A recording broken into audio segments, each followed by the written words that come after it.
हर हर महादेव।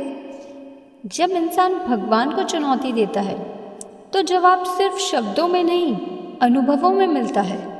ये कहानी है एक ऐसे युवक की जो केदारनाथ गया तो था मजाक में, लेकिन लौटा खुद महादेव का साक्षात अनुभव लेकर। ये रहस्यमयी और सच्ची घटना सिर्फ यात्रा नहीं थी, यह एक आह्वान था। एक युवक अविनाश केदारनाथ यात्रा पर निकला था दोस्तों के साथ।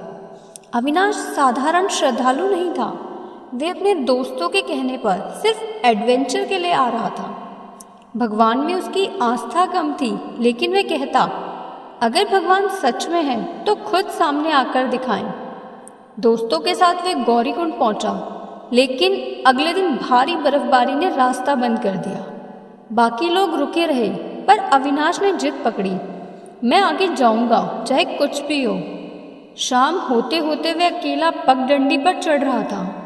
चारों ओर बस सफ़ेद बर्फ, हवा की सीटी और दूर दूर तक कोई इंसान नहीं था। अचानक पीछे से एक गहरी आवाज़ आई, रुक जा, इस रास्ते पर अभी जाना मौत को न्योता देना है। अविनाश ने मुड़ के देखा, एक लंबा बलशाली साधु खड़ा था। जटाएं हवा में लहर रही थी, आंखों में अग्नि जैसी चमक और हाथ में त्रिशूल। साधु ने कहा, रात घिर रही है, अगर आगे बढ़ा तो ना तुम वापस आओगे ना कोई तुम्हें ढूंढ पाएगा। अविनाश ने हंसकर बोला, अगर आप इतने बड़े साधु हैं तो बचा लेना मुझे। साधु बस मुस्कुराया और बोला, ठीक है, आओ आज मेरी संगत में चलो। जैसे ही अविनाश ने उनके साथ कदम बढ़ाए, उसने गौर किया कि साधु के पैरों के नीचे बर्फ पिघल जाती थी और रास्ता साफ हो जाता था। ना कोई फिसलन, ना कोई ठंड का असर, जैसे किसी अदृश्य शक्ति ने पूरे मार्ग को सुरक्षित बना दिया हो। कुछ देर बाद वे एक गुफानुमा जगह पहुंचे। अंदर दीपक जल रहे थे और हवा में मंद मंद धूप की खुशबू थी। साधु ने कहा, यहाँ रात बिताओ, बाहर मत जाना, चाहे कैसी भी आवाज़ सुनो। रात के गहरे सन्नाटे में अविनाश ने बाहर से शंख और डमरू की आवाज़ सुनी। उसने झांका तो दंग रह गया। बाहर पूरा आकाश सुनहरी रोशनी से भर गया था। बर्फ के मैदान में सैकड़ों देवदूत जैसी आकृतियां खड़ी थी। बीच में वही साधु सिंहासन पर बैठे थे, लेकिन अब उनका रूप साधारण नहीं था। माथे पर चंद्र, गले में नाग, शरीर पर बागंबर और आंखों में ब्रह्मांड जैसा तेज।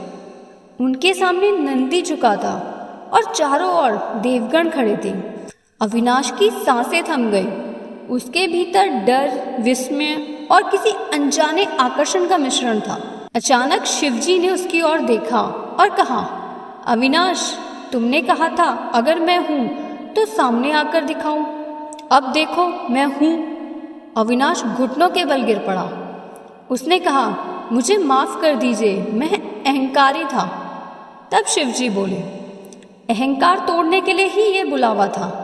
जो मुझे चुनौती देता है उसे मैं भय और कृपा दोनों का अनुभव कराता हूँ। अगली सुबह जब अविनाश ने आंखें खोली तो वह खुद को केदारनाथ मंदिर के आंगन में पड़ा हुआ पाता है।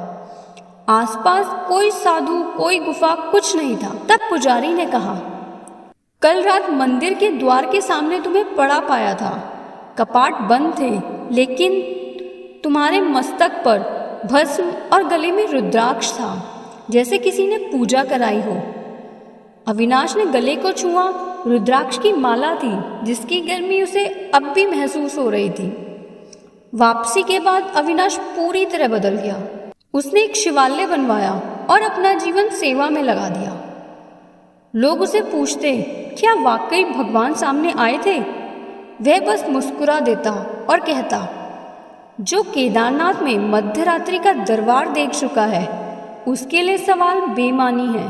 अगर केदारनाथ में मध्य रात्रि का दरबार ने आपको सिहरन और श्रद्धा का एहसास दिलाया तो इसे लाइक करें, कमेंट में हर हर महादेव लिखें और इस कथा को अपने दोस्तों के साथ ज़रूर शेयर करें। ऐसी और भी रहस्यमयी कहानियों के लिए सब्सक्राइब करना ना भूलें। हर हर महादेव।